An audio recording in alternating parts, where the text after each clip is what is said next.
Lesson 2, observation. So, welcome today, King. Thank you so much for showing up. Yep, no problem. Oh, wonderful. So, today, what we're going to do is we're going to begin introducing our book, Port Chicago 50, not 15. That's a big difference, by Steve Shankin. So, what we're covering in this book is we're going to learn about segregation in the Navy and kind of how it led to desegregation now. Okay, so first thing we're going to cover is some vocabulary, and I'm going to write the vocabulary here, and you're going to complete this graphic organizer. Now, all you're going to do today is because we're going to keep working on these words, is I want you to write the definition here, which I'm going to write the definition here. So I'm going to begin with our first word is called segregation. Have you heard of that? No. So our first word, segregation, was a historic policy that was used to divide. Oh, are we confused on where to write? Yeah. No worries. On the back page, we're going to define the term right there. So segregation. We'll add a little sentence on it, right? Yep, and we're going to write, and it is called the action of state of setting something apart. Setting something apart. So I actually gave you a document right here, and you can use that to write that down. Okay, so we have segregation, and that's talking about setting something apart. Historically, the way we use segregation was by separating African Americans and white people. Another time we used it was separating Japanese Americans and white Americans. So what I want us to do is I want you to go ahead and write down those terms inside this one. So you're going to go ahead and write this part in this box, our definition. Okay? Let me know when you've done that. There you go.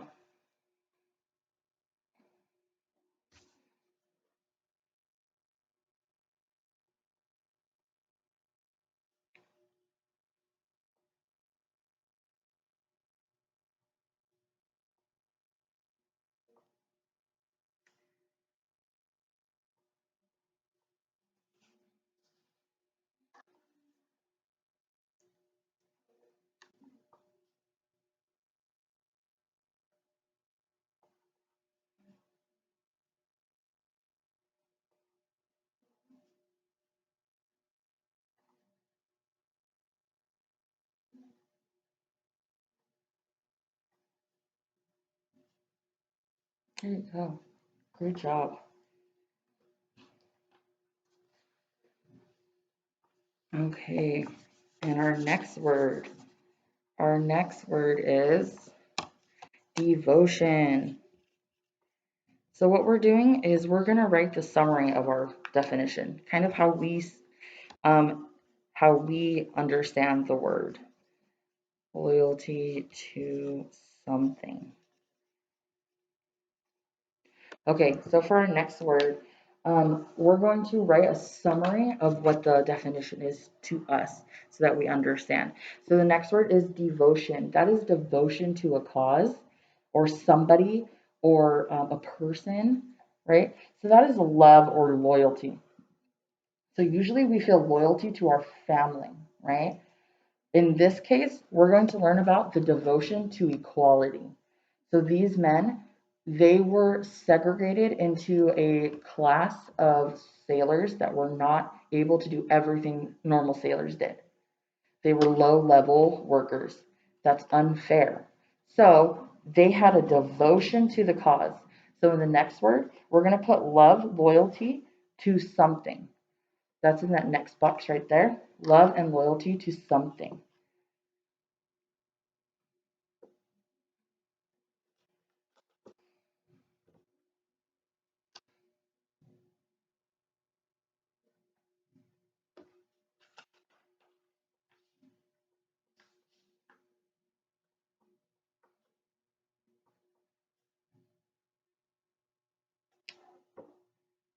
You're fine. It's okay if we make mistakes. That's why we have erasers.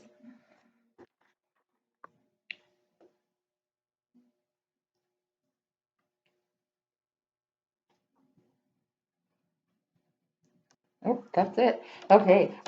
Can you tell me something that you are devoted to, something that you love and are loyal to? Um, love and That's a good one to be loyal to. I love and I'm loyal to my family too. Another word that we are learning is called policy. Have you heard that word before, especially within the last year during COVID? no. Mm, Mm, you know. yeah, here and there. What that a policy is a course or principle of action adopted or proposed by the government part of your business. So what a policy is usually a rule or law. And Okay, so the, yeah, like we have laws to keep a mask yes, exactly. So we have a mask policy. Go ahead and write this down. So it's a rule or a law. on. Or, or, Or a law. That's right. So wearing a mask is a policy. yeah. You need to wear a mask before you come into our school. That is one of the policies we have. Another one is, what do I ask you when we walk into the classroom every day? Um, cold, sickness, Ex- um, Perfect. I ask if you have any of these fever. symptoms. I ask if you have any of those Oh symptoms yeah. and if you've been in contact with someone with COVID. That is really good. So, command. Have we heard of this before? Um, yeah. What is command? When you tell me somebody Exactly. I'm giving you an order. King, please write this definition down in your graphic organizer. Not really a command because, you know, I want you to, but in the military, you have to follow your command. That is an order. That is something you have to do. So I'll give you a second to write this down. You're doing great. Any questions on this so far? ooh, I'm tripping. No problem. Give an order.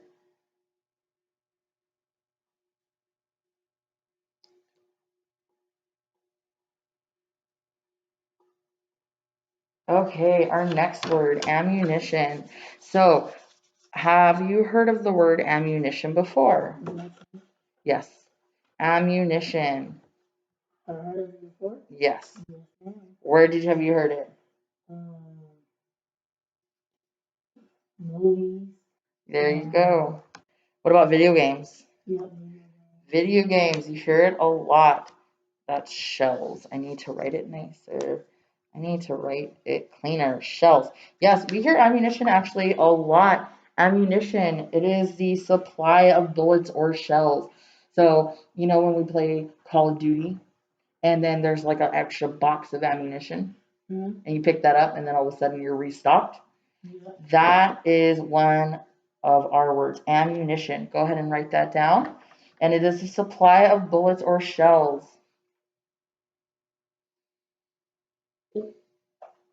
Um, No problem. I cannot write it. No problem. It's okay. Um,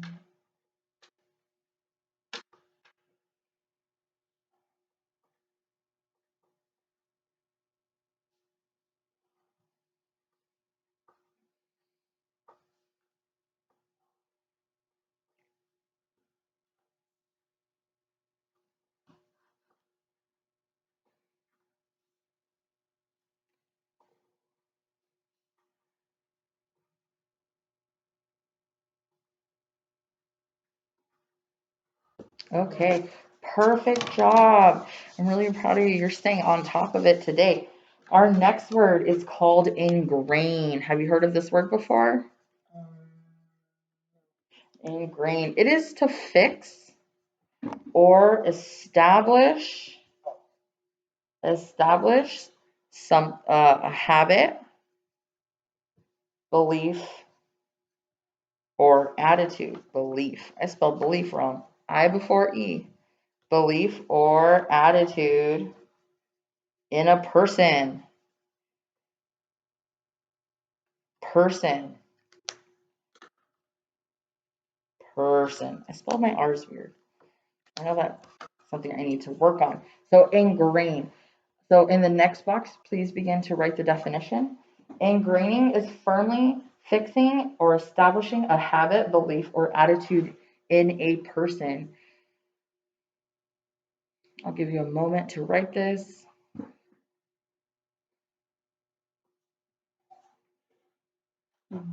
Fiction.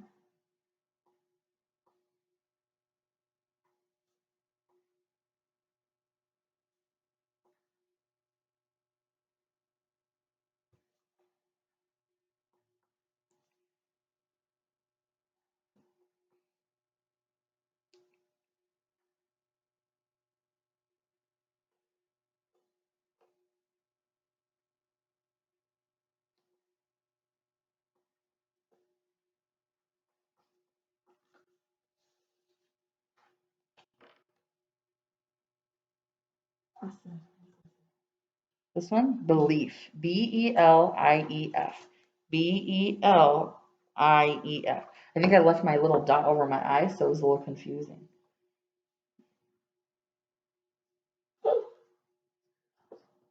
It's okay.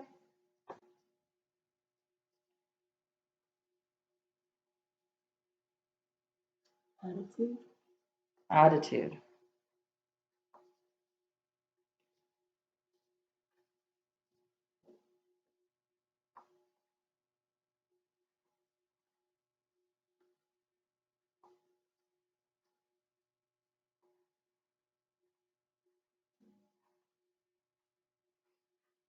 Okay.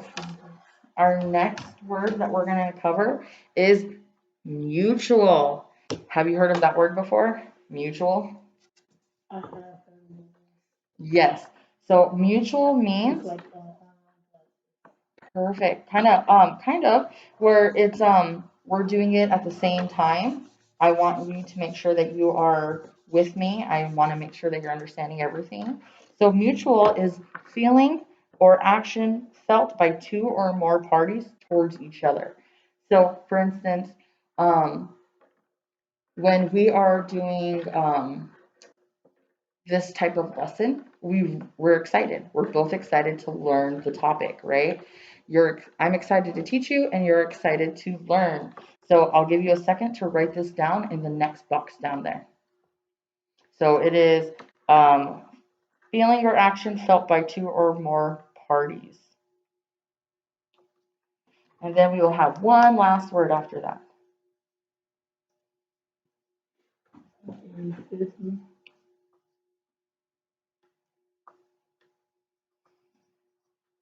You're doing amazing.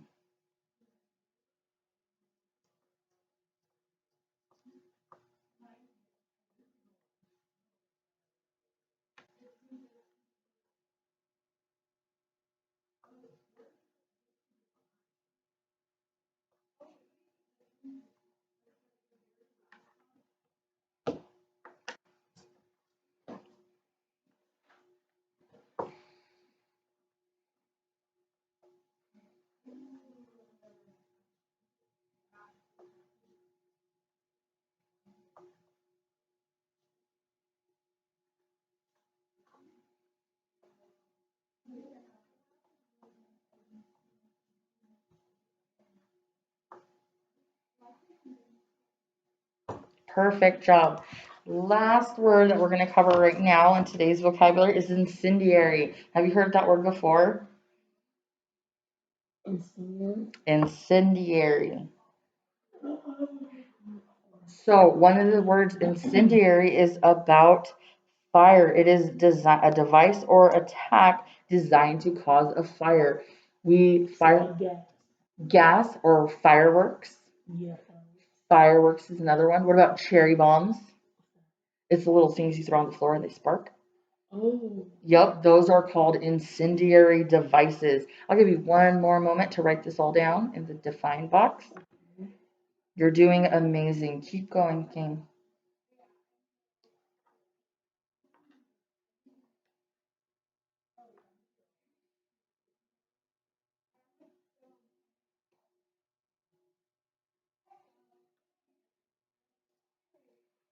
Okay. You're doing amazing. Keep going.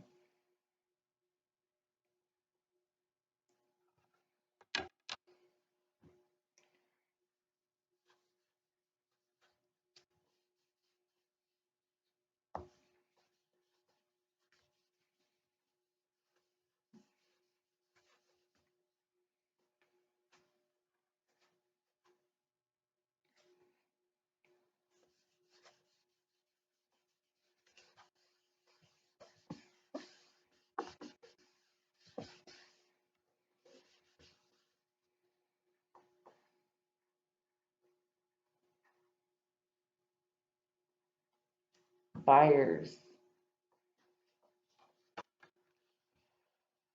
Okay, great job, King. You're doing amazing. So that is our vocabulary we're going to cover. So kind of looking at the book that we see here, let's talk about the cover. So we see our author's name up here, Stephen Steinken, master of fast-paced historical histories and the Washington Post. So that's a famous newspaper. So they wrote this about his book. And then we have the Port Chicago 50, Disaster, Mutiny, and the Fight for Civil Rights. So what do you know about civil rights?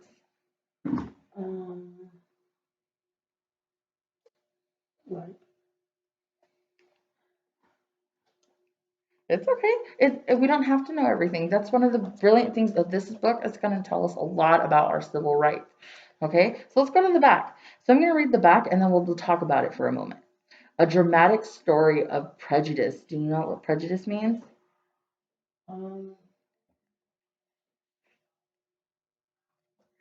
So prejudice means when we don't like something because of stereotypes. So stereotypes. So back then they felt that black men were not going to be able to um, be equal rank to white men because white men wouldn't listen to a black man's orders. That's a stereotype. That's not an issue. That's not a real problem. But at the time, it was commonly assumed that that was going to be a problem. So prejudice and injustice in America's armed forces during World War II and the young sailors who took a stand. So I'm going to read through this and then we're going to begin reading, okay? In San Francisco Bay, there was a United States Navy base called Port Chicago. During World War II, it was a busy port where young sailors, many of them teenagers, loaded bombs and ammunition into ships bound for American troops in the Pacific. Like the entire Navy, Port Chicago was strictly segregated. So they were put into black and white sections. All officers giving orders were white. All the men loading bombs were black. On July 17, 1944, a massive explosion rocked Port Chicago, killing 320 and injuring hundreds more. But the truly remarkable part of the story was still to come. Surviving black sailors were taken to a nearby base and ordered to return to the same exact work.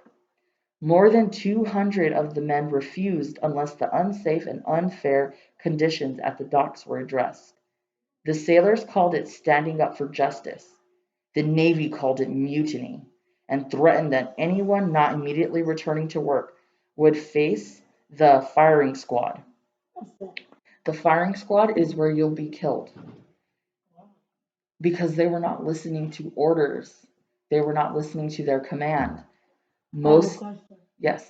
Okay, so I knew that was like back then, but aren't you in the military and you like to serve and then like if something happens to you can't serve anymore, don't you go home?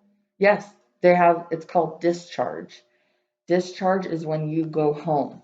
And there's honorable discharge, which means you finished your service.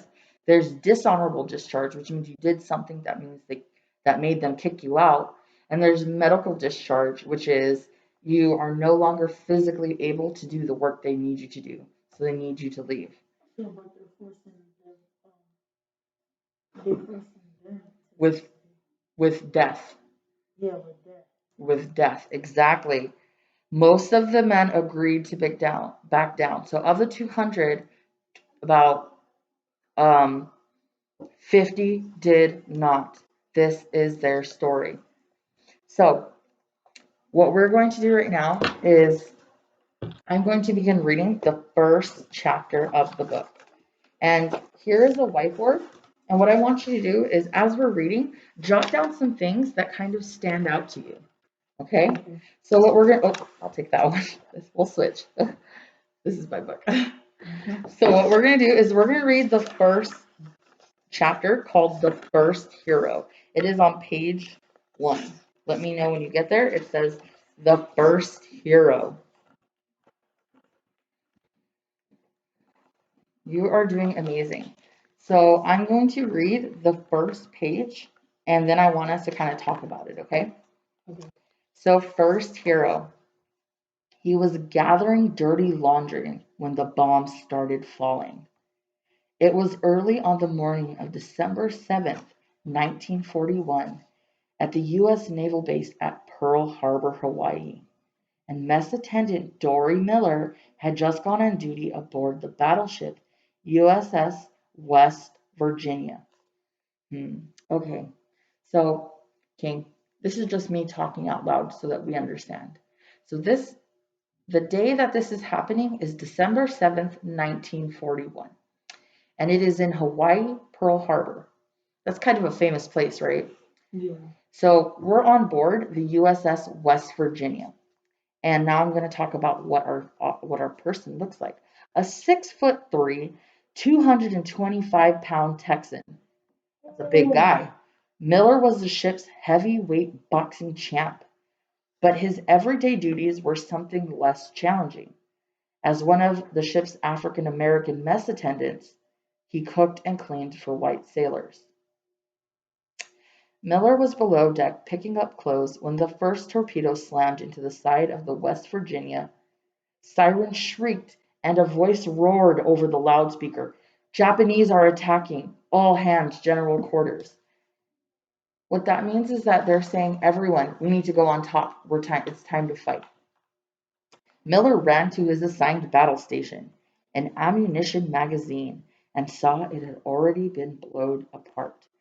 As a reminder, if you have any thoughts on what's going on, be sure to draw them, write them on there. He raced up the deck and looked up to the bright blue sky streaked with enemy planes and falling bombs. Japan's massive attack had taken the base by surprise, and the thunderous explosions were rocking the American ships all over the harbor. Two direct hits cracked through the deck of the West Virginia, sending flames and shrapnel flying. Okay, so here's what we know. We know that Dory Miller, and he's right here. Here is Dory Miller. He's a big guy. Wow. He's a pretty big guy, and he's a mess attendant. We know that he's a heavyweight boxer, and he is currently in a ship that is being attacked by the Japanese in Pearl Harbor. We know that the place where he's supposed to be got blown up, and we know that he is watching as two torpedoes attacked his ship. Let's keep reading. Okay. Amid the smoke and chaos, an officer saw Miller and shouted for him to help move the wounded. Miller began lifting men, carrying them farther from the spreading fires. Then he spotted a dead gunner beside an anti-aircraft machine gun. He'd never been instructed in the operation of this weapon, but he'd seen it used, and that was enough. Let's pause right there. So he was taught to go somewhere, and now his place isn't there. But now he sees this anti-aircraft, which is a weapon that can use to save his ship, right? Tell me, has there ever been something that you haven't been taught to use, but you figured out how to use it? Yeah. What was it? It was my game. A game. That's a good example. So there are times where in times of pressure, we need to figure it out, right? And video games kind of simulate a stress for us. So there are times where we have to figure out something really fast in order to do it because we have to, right? So that was what Dory Miller did. He spotted that someone was dead and no one was protecting their ship. So he needed to be that hero, that first action. He needed to go and save what he presumed was his ship, right? Let's keep going. Jumping behind the gun, Miller tilted the barrel up. So here's the gun. He's aiming it up at a plane and took aim at the Japanese plane. It wasn't hard, he said later.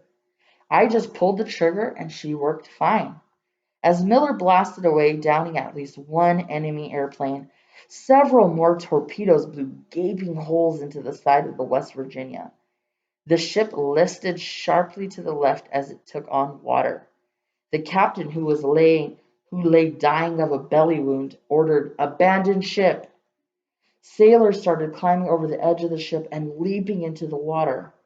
Miller scrambled around the burning, tilting deck, helping wounded crew members escape the sinking ship before jumping to safety. Let's just review what Miller did so far, right? So he was picking up clothes underneath the ship. And then he heard that it was time to go fight. And what did he do? He went up there. Where? To his spot? Yes, he ran up to his spot. And then what happened? What happened to his spot? It got blown up. So what did he do after that? He went to another spot, and someone else instructed him to take the bodies and take injured people and put them to safety.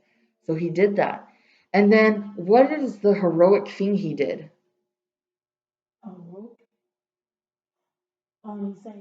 He saved them. What else? What else? He took down a plane. That's right. So looking at all the things he did, after he took down the plane, he saved more people and then went to save himself. That's really big. After the battle, an officer who had witnessed Miller's bravery recommended him for the Navy Cross, the highest decoration given by the Navy, for distinguished devotion to duty. And what does devotion mean again? What does devotion mean again?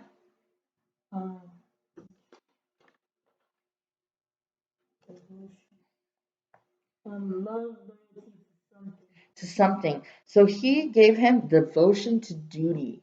And duty is our work. Duty is what we're supposed to do. So, love and loyalty to what he's supposed to do. Declared Miller's official Navy Cross citation, extraordinary courage and disregard for his own personal safety during the attack on the fleet in Pearl Harbor. That is something that the military values, is when you view everyone more importantly than yourself. We have just that last page. In early 1942, soon after the United States had entered World War II, Admiral Chester Nimitz personally pinned the medal to Miller's chest.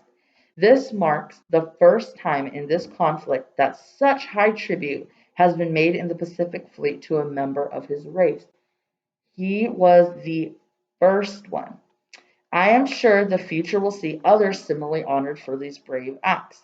And then Dory Miller, one of the first American heroes of World War II, went back to collecting laundry. He was still just a mess attendant. It was the only position open to Black men in the United States Navy. So that's what we're reading. That's the first chapter of our book that we're going to cover today. That's messed up. Isn't that messed up? Tell me what you think. Tell me what you think. All men, all Black and white men, any man, any race, they have their equal rights of doing things. So it's nothing really wrong to be like a laundry man. Mm-hmm. But it's like maybe that's not really maybe that wasn't really his dream to be one of those. Mm-hmm. He's strong enough to be a military man. Mm-hmm. And help the military out, not just fight off the coast. Exactly. I think he should be able to go in the military and be with other serving.